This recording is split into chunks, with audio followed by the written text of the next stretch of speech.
Episode 11. We are back, and we are back with two of my favourite people. So we have got Tim and Ria here from Bar Buoy Cocktails. Welcome. Hello. Thank you. Thank you for coming. And it would be so rude for you not to bring some of your wonderful products with you. Well, we know you like a cocktail, so I know it's morning as well. So is it too early to have one this morning, do we think? Absolutely not. We've actually got a range of breakfast cocktails. Some with grapefruit, some with caffeine, you know, so something for everyone. Love that. Should we open one? Yeah, I'm sure, going for the okay. espresso martini. I think I'm going to have the same. So a little shake? Yeah, well, the espresso martini, actually, it's a 150ml can, but there's 125ml of liquid, so it's got a little space in it. So it's actually like the cocktail shaker. Okay. So if you give it a shake... Shake it awake. Shake it away. Always yeah. important. Oh, Shake then it away. Crack it open. And then you see that lovely froth. Oh. Yeah, there we go. I'm Yeah. definitely having a Good sip. morning. Good morning. 10 a.m. It is Friday. Cheers, guys. Yeah, cheers. Happy Friday.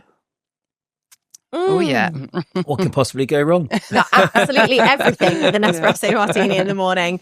So, Bar Buoy Cocktails, you guys, I feel as though you're a massive part of our journey for everything that we've done. I can't even remember when we first met. It's been that long that I've known you. Decades. Can you? Yeah. No, It it's feels like a like distant it. blur. Yeah. Or maybe one big hangover. Every time, yeah, all that. And every time you're anywhere at an event and we see you guys, like, we always support what you're doing.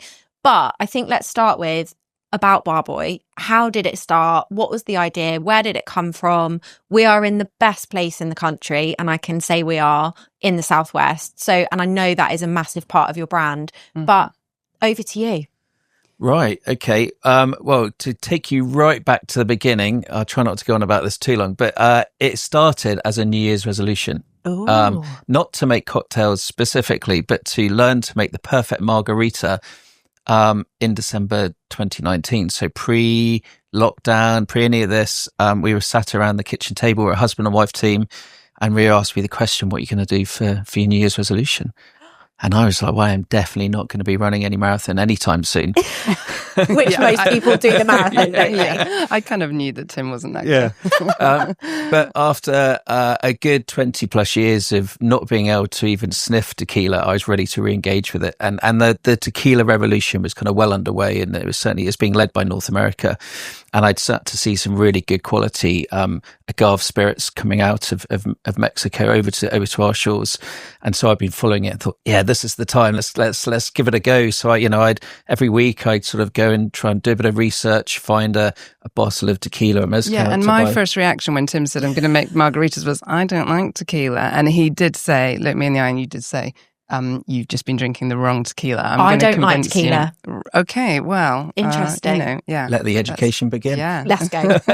So anyway, so every Friday basically became Margarita Friday, and so I would get whatever tequila I bought and perfect my margarita recipe. Yeah, and this kind of went on in January and February, and we were slowly getting signs that the world was sort of becoming a bit peculiar. Yeah. But we persisted with our Margarita Fridays, and then we were told at home. This was just at home, just for fun. Yeah.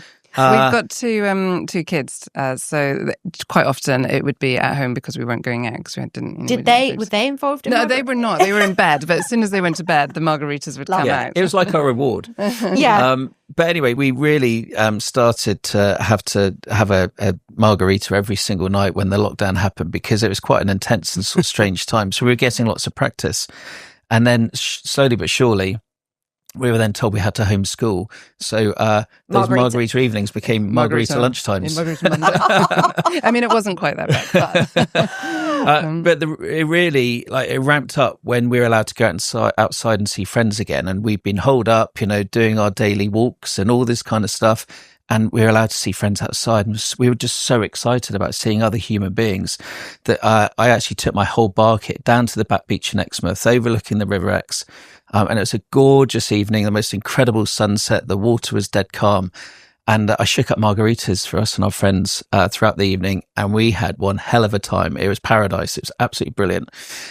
Until it came to going home, and the river flooded, and the bar kit was floating around everywhere. And it was quite a challenge to gather up all our bits and pieces and navigate our way home after a good few drinks. Margaritas. So the next time I had a brainwave, why don't I make it beforehand and then take it down to the beach in a big thermos flask? Okay. And that's really where the whole Bar Buoy concept came about. So we did this, poured it all out for our friends, and before we knew it, they were saying, guys, you got to bottle this. Yeah. Now, we had other jobs. I ran an event agency. We ran a water sports school on the X. We had no intention of doing anything else, but it was so exciting, the sort of prospect, and we may be getting carried away in the moment. We thought, well, maybe we could just do this as a bit of fun, as a bit of side hustle, and bring a bit of cheer to our local community. Yeah. So, we started the process of investigating how we could start up this little, makeshift business. Well, when we knew, one of the first things we'd have to get a license to sell alcohol. Yeah. So we applied to the local council, and it was going to be a 6-week period to get our house license. And it was basically in 6 weeks that we set up the business, really. Yeah. And had you ever set a business up before? Was this like, yeah, you had. So it was something that you knew a little bit about. Yeah, so very different. So only ever service-based businesses. So I actually set up and ran this event agency up in Bristol. It's 25 years at the time. We were operating on a global stage. It was really successful and it's great fun. But this was our first ever dalliance into a product-based business. And let me tell you, it's been quite an education ever since. Yeah. Am I enjoying it? Are we enjoying it? Do you know what, more than ever, more than doing anything else? But it has so many more challenges than running a service-based business. It's incredible. Yeah. Yeah, and you'd set up and started your business from scratch before, but the business that the water ski business, I'd bought into, so it was already an established business when I'd taken it over. So I was even more clueless about, the startup phase. Yeah. And I'm like, if I'd known. Yeah, if I'd known. Do you know what? Tim's right. It is probably my favourite job that I've ever done, and I absolutely love it, and it's like thrilling. But it's the hardest as well. Absolutely. Yeah. And I can so relate to that. And I think it's because it's a hobby and a passion as well. And it's something that you're so invested into. You want it to succeed more than anything, don't you? Yeah. So that takes us into, and I don't need to answer this because I'm one of your biggest fans. You know that. Why are your cocktails so unique? Because naturally there are other cocktails on the market. Yeah. But what makes Bar Buoy Cocktails so unique? Yeah. So it's really down to the attention to detail and the quality of the ingredients that we use. And we are so blessed to live in a part of the country, in a part of the world, which is so rich with phenomenal distilleries and producers. And so for us not to make take advantage of that, it would be really remiss of us. So we set about building relationships with distilleries, who are on our doorstep, looking at ways we could evolve that relationship with them. Because when we first started, it was a real kind of headache to try and source the various different things. Because we're in the throes of lockdown, it's very challenging trying to find bits and pieces. But there they were. Yeah. 10 miles away, 15 miles away, all within easy reach, all willing to do work with us, all ready for a conversation. And then, it wasn't just about the ease of it and that lovely piece of kind of working in the localized economy and the benefits that comes with that. It was just the quality of of the gin. So we partnered with Solcombe Gin, for example. The quality that we get from those guys, it's second to none. It's my favourite gin. Yeah, and I can't find another product out there that comes even close. Yeah. So to be able to use a gin of that standard, which you can drink neat, you can drink in a classic gin martini, but to be able to use that in our cocktails speaks absolute volumes about their willingness to sort of work with us and their trust in us to sort of take their liquid and do good things with it. But also the care that we put into it to make sure that our customers are getting the very best experience that they possibly can as well. And also, if we're going to use a really good base spirit like Solcombe Gin, there's no point then adding really bad other ingredients to it, So everything, I think that's sort of like the basis is good, but then we have to follow that through with all the other ingredients we and use everything as well. else that you put in with it. And I would also say that our brand, Bar Buoy, to us, it holds a lot of our own values as well. Like it is Tim and I in a can, really. So and what are they? The whole concept really of first of all, sort of, sharing a moment with friends. So it's all about, being hospitable.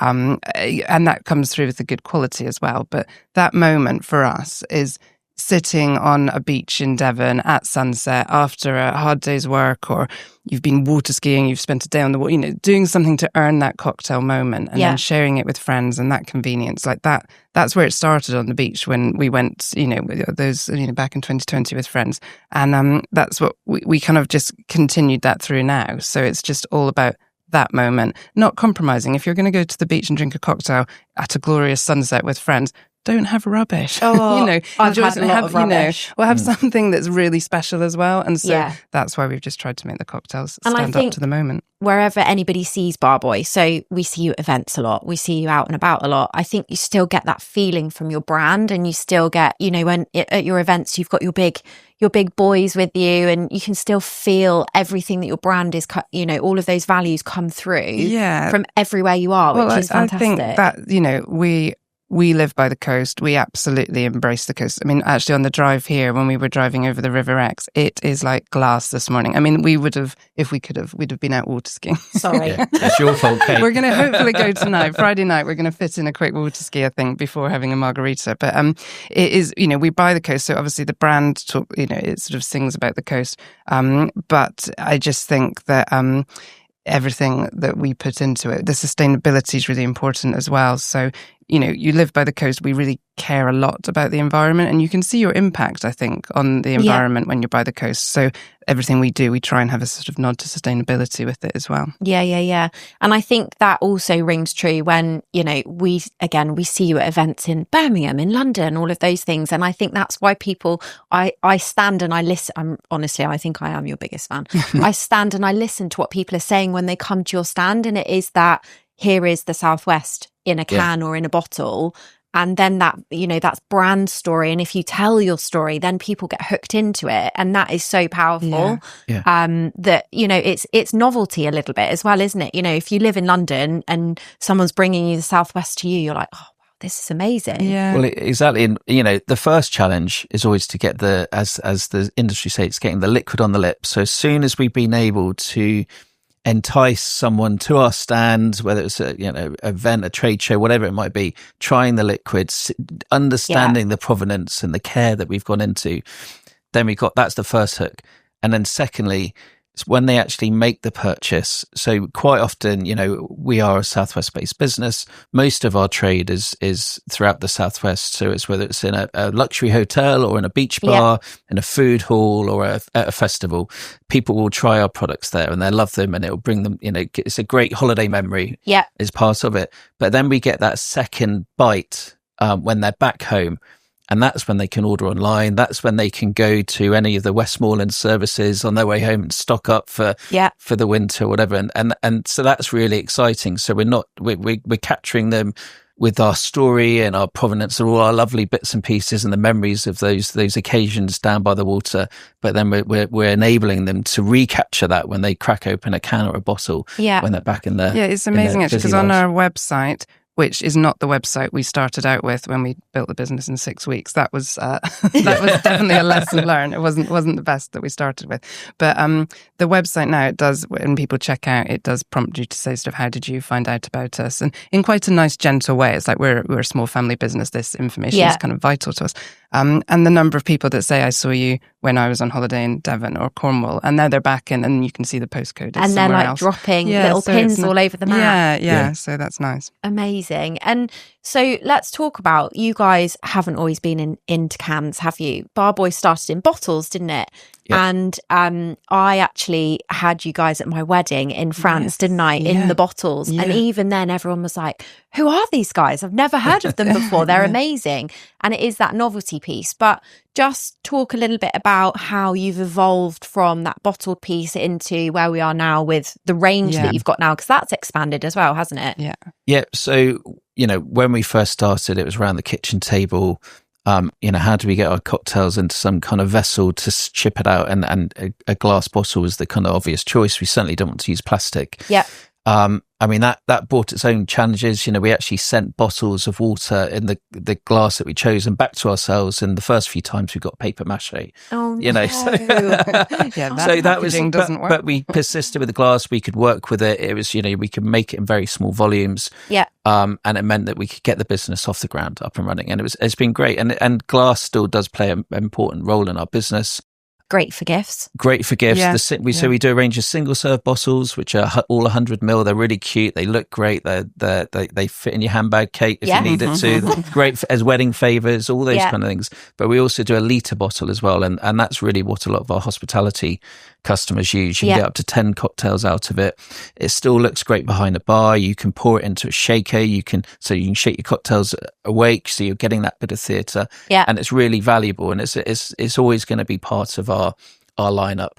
But we really saw that we were missing a major opportunity, not having our cocktails in the cans, because cans not only are really sustainable, recyclable kind of format, they have all sorts of advantages from transport and all the other bits and pieces, but we just really wanted to push into this new market, which open up doors to multiple retailers, to a huge plethora of different opportunities.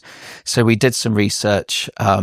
We were quite gobsmacked by the challenges of it. So to buy our own canning line and to do it correctly was a serious 6 to 7 figure investment, which we could not find, love nor money, looking under the floorboards and all that kind of stuff. Again, going back to our provenance, we looked around in the West Country and there were a couple of canning partners locally. And so we spoke to them and they said, don't worry, we've got really low minimum order quantities. We're like, that's fantastic. That's exactly what we need to hear. Yeah, it's 1,000 litres. I'm like, well, that's great if you're dealing with, orange squash or beer. But when you're dealing with, expensive ingredients, 1,000 litres is a huge investment. Yeah. And so, we had to put that on pause for quite some time. It was only after we sort of built up the business a bit more, we thought, okay, let's do this. Let's go for it.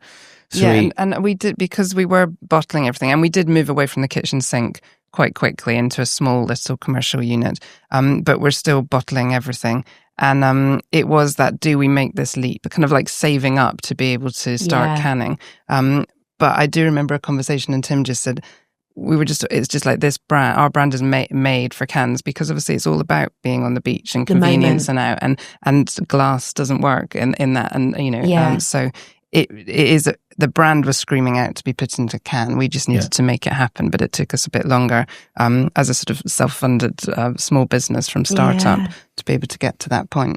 Yeah. And so, with money maybe at the forefront of our mind, we looked to the various options out there. We decided on a 200 ml can format, and we brought out 4 cocktails specifically for those cans. Cocktails? Were they new cocktails? They were either variations on existing ones or brand new cocktails. Okay. And we just thought, this is, because it's a new format, this is probably the way to go. So unwittingly, and maybe unconsciously, we were actually now in possession of 40 SKUs of products, which is way too many. But we were blissfully unaware and pursuing this kind of route. And we got the 4 cans done, and they were really well received, and we got some fantastic sort of traction with them. And it was an absolute minefield to get over that first hurdle of doing that first batch of cans, and we learnt so many lessons. But as they were selling through and we were looking at getting reruns done, the sort of this ugly nightmare started to unveil itself, where the format, the 200 ml format, was coming really problematic for us to get hold of. There was a lot of wine was going into that size can. There were lots of other cocktails and kombuchas and things like that going into that format.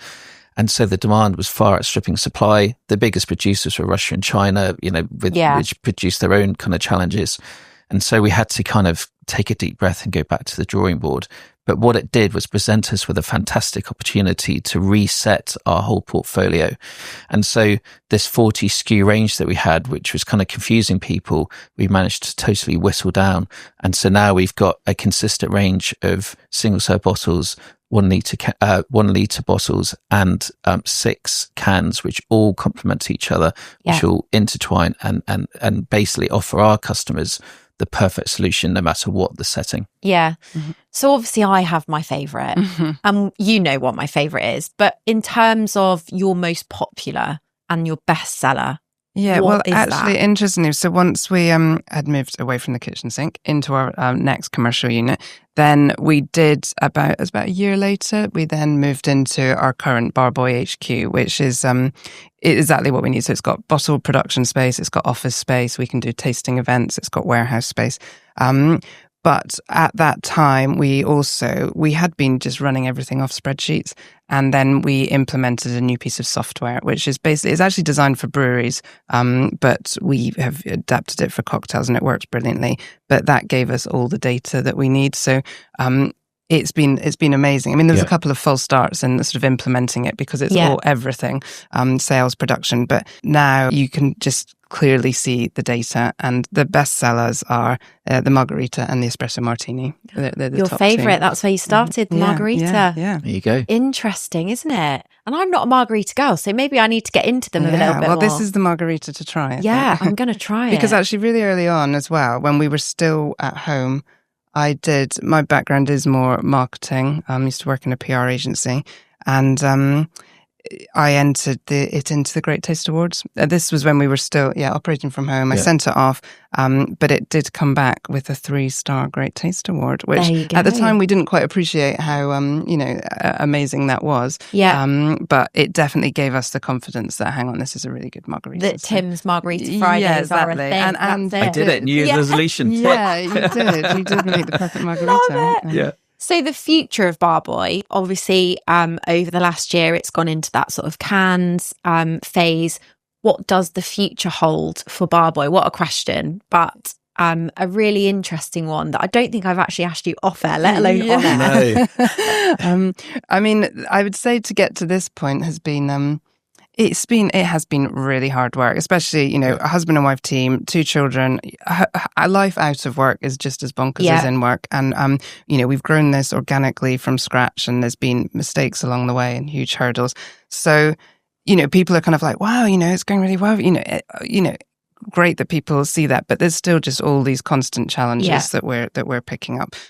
So I feel that at the moment we're at a point where actually we are almost operating like a proper business for the first time. It does feel like it for the first time. But there's it's like, okay, actually we've got a place, this is happening. This is going as we kind of hope it will. But the strategy going forwards is very much in conversation at the moment. Yeah, I mean, we plan. we haven't got outside investment. There's some players out there, they've been able to sort of amplify their brand, so much quicker than we would ever be able to as a self-funded kind of family business. But we're really proud of growing organically. We're really proud of actually bedding in our roots, our provenance, our care for the West Country, and growing out from there. Yeah. So, making the Southwest our absolute kind of home fortress, and then step by step spreading along the South Coast, spreading along geographically around to the rest of the UK. We've got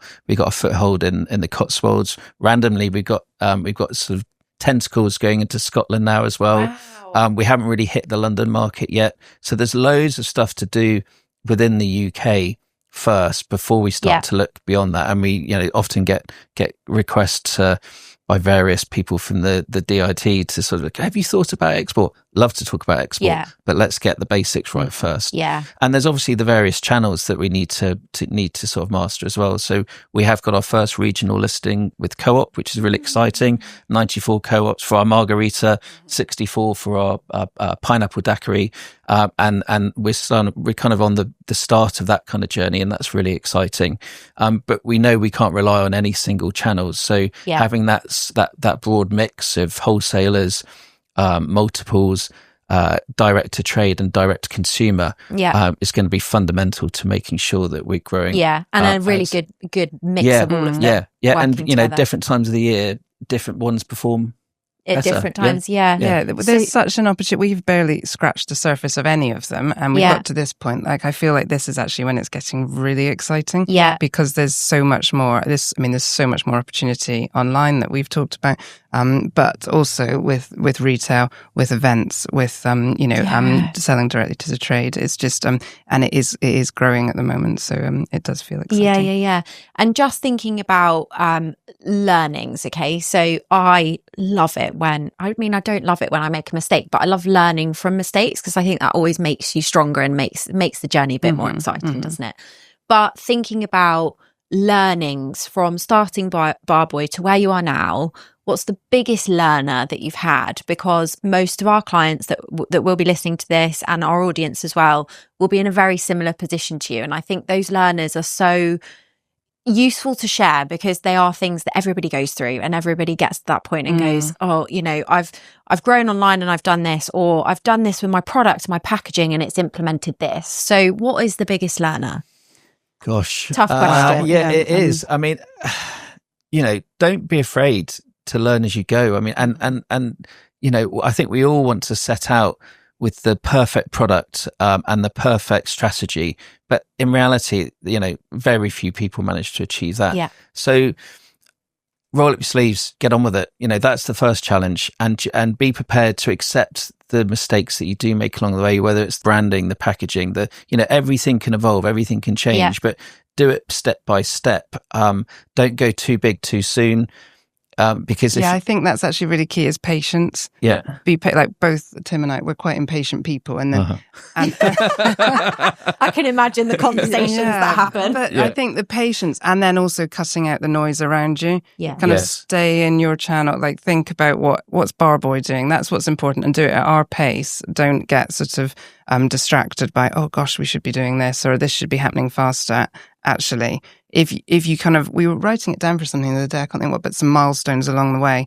And we have, every year there's been progress, there's been achieved thing. It's just not, it's not as fast as maybe you'd want all the time. But if you cut out all the noise and just kind of go in your channel, then actually it makes it much easier. Yeah. And people from the outside, they think it's just, this lovely kind of straight line growth going upwards and upwards and upwards, whereas reality is like a tidal wave. It's like highs and lows and everything between. And there's been days we're going, what are we doing?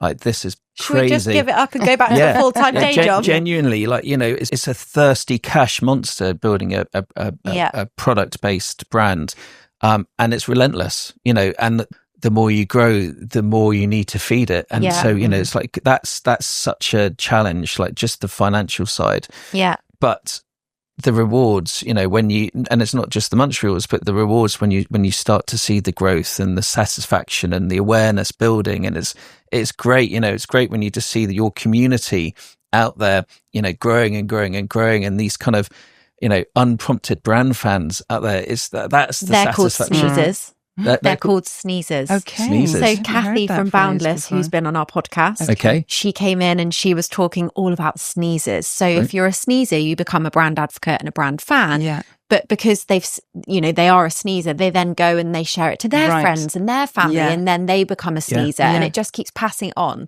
And that really stuck with me because I thought, I love that term. I love it. Actually, that's interesting. So because the growth is all consuming and with cash flow as well. The marketing budgets we don't have these huge pots of marketing budgets. So we have had to be quite creative with it over the last couple of years. And one of the things we have done is set up a Coastal Sippers, which is basically our brand ambassadors, if you like. And we recruited them. I put out an advert on, online, just saying we're recruiting, apply here.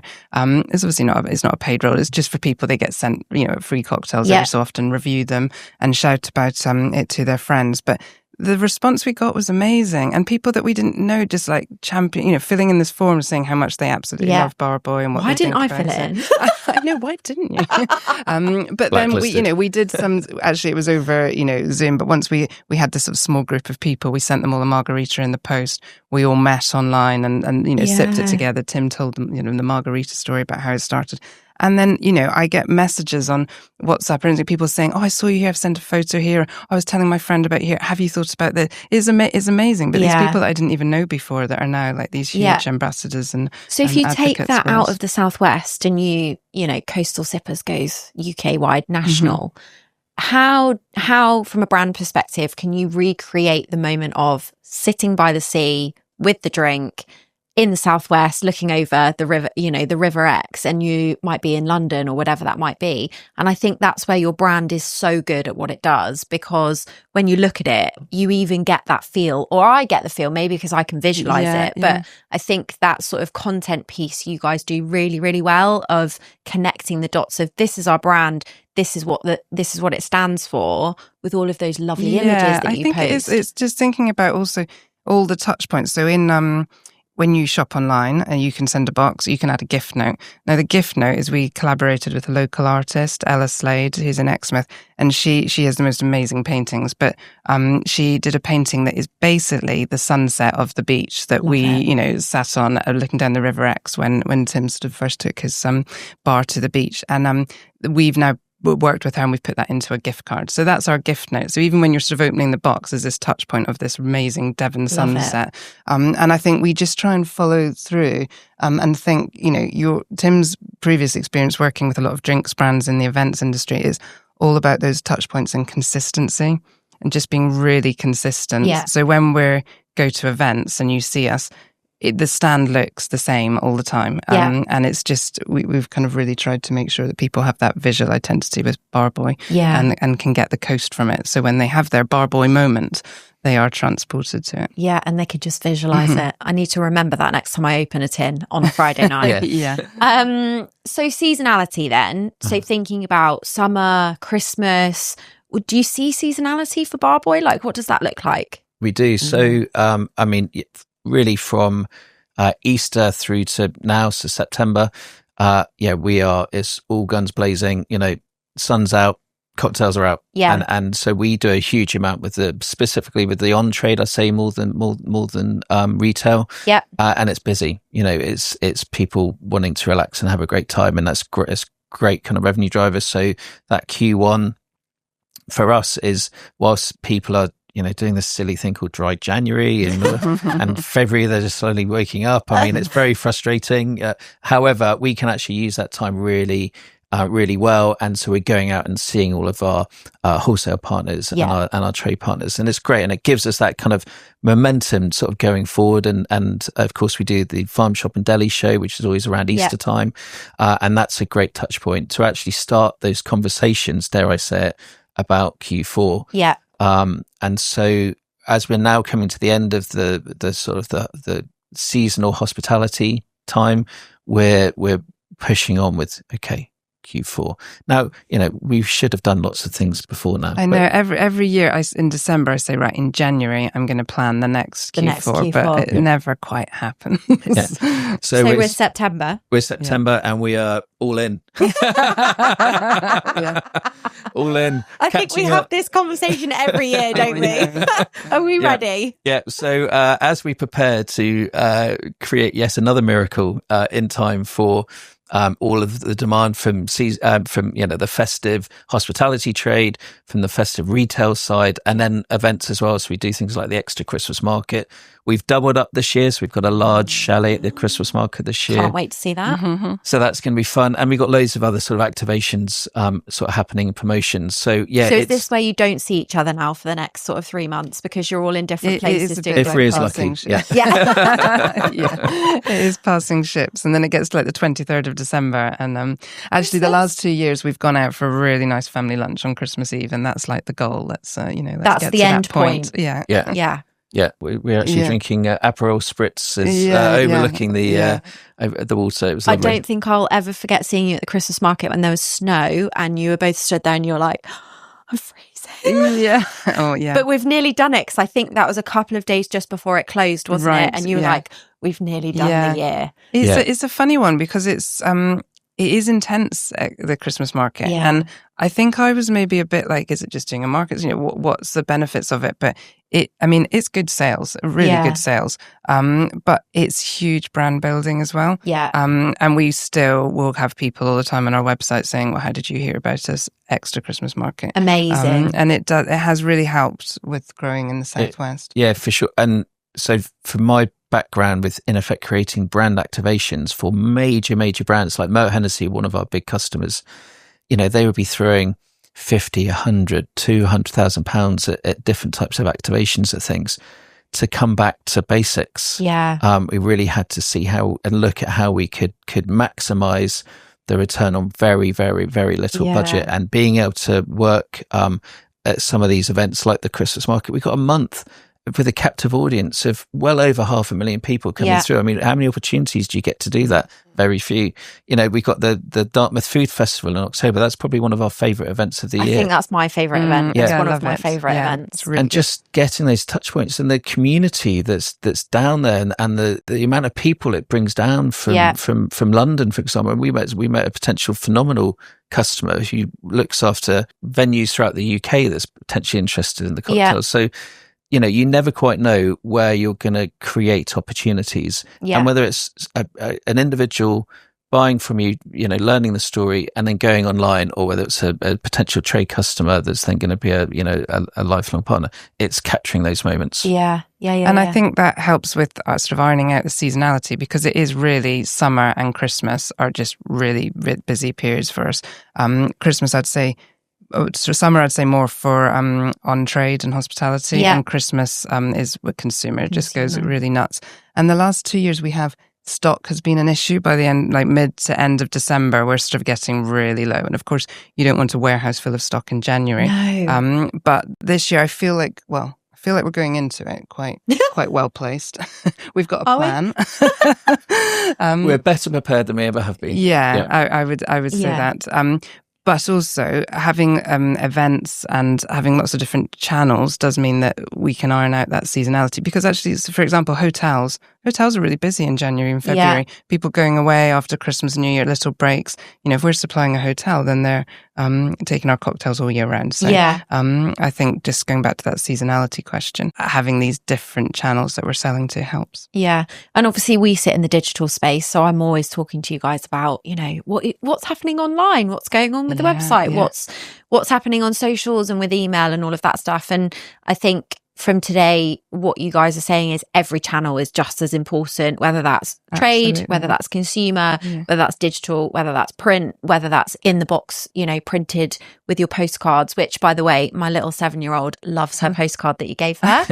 And it's like you say, it's all those touch points, but it's linking all of those touch points together. And with online and email marketing, I mean, you sort of helped me sort of set up the basics, which was great. But I feel like I'm still learning all the time, and there's so much opportunity there. But you'll be so proud of my recent flows that I've been setting up. And I get your emails, and I just feel so happy because it says from Tim and Ria, and I'm like, oh, they listened. I feel as though you're talking directly to me, which again goes back to your brand values, which is so important. So keep doing what you're doing. You're doing a great job. It's work in progress, but it is that does make a big difference. I mean, the hardest thing really is having time, because I think both of us do about 6 jobs each. So I mean, if I could dedicate all my time to setting up for Q4 and email marketing, it would be amazing, but it doesn't quite work like that. No, not when you run a business.